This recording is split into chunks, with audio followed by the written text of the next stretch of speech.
92-93. Au bout d'un moment, j'ai remarqué un truc. Toutes ces anecdotes avaient plus de 20 ans. Je sors du train, je fais le tour. J'ai voulu comprendre.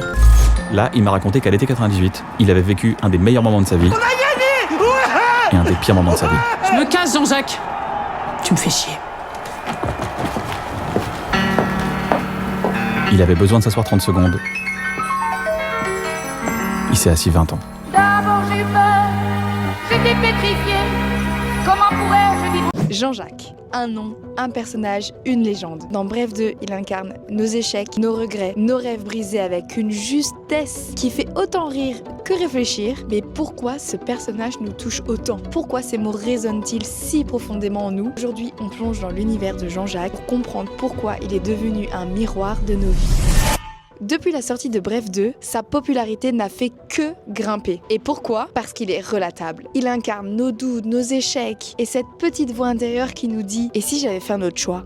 Jean-Jacques, c'est un personnage à la fois drôle et touchant. Un instant, il nous fait éclater de rire, l'instant d'après, il nous met face à nos propres peurs. C'est cette alternance entre humour et émotion qui fait toute la différence. À travers lui, Bref 2 aborde des thèmes profonds. La solitude, la peur de l'échec, la quête de sens dans une vie qui va un peu trop vite. C'est ce qui fait la force du personnage en fait. C'est la manière dont il traite ces sujets. Toujours avec humour mais sans jamais minimiser son importance. Un personnage qui nous ressemble et ça fait peur. Jean-Jacques nous confronte à notre propre peur et à nos propres angoisses. Il nous renvoie à ces moments de doute où l'on se demande si on a fait les bons choix. Son impact psychologique est puissant. Il met des mots sur des sentiments qu'on n'ose pas toujours exprimer.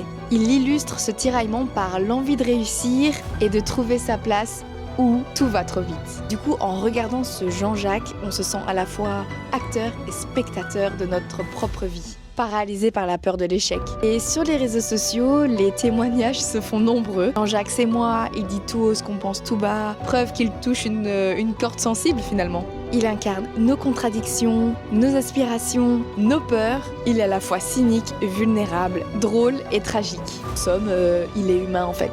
Et de plus, ce qui rend Jacques si attachant, c'est son authenticité. Il ne joue pas un rôle, il est lui-même, avec ses défauts et ses qualités. Et c'est cette sincérité qui fait de lui un homme si puissant. Une invitation à réfléchir. Aujourd'hui, Jean-Jacques est devenu le cœur battant de Bref 2. Enfin, c'est que mon avis. Des millions de vues, des milliers de réactions. Il est plus qu'un personnage, il est un véritable phénomène. Il nous pousse à réfléchir, à nous questionner et surtout à rire de notre propre condition. Parce qu'au fond, Bref 2 nous rappelle une chose essentielle. Derrière chaque éclat de rire, il y a souvent une vérité qui fait mal.